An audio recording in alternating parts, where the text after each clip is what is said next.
ఈరోజు స్టార్ట్ అయినా ఈరోజు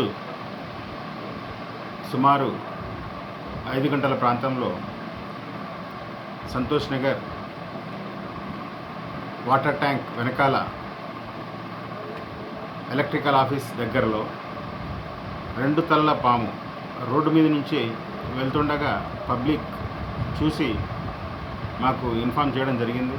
వెంటనే మేము స్పందించి ఆ 2 తలల పామును పట్టుకొని సంచిలో వేసేసి దాన్ని జూ పార్క్ అథారిటీకి హ్యాండ్ ఓవర్ చేయడం జరిగింది.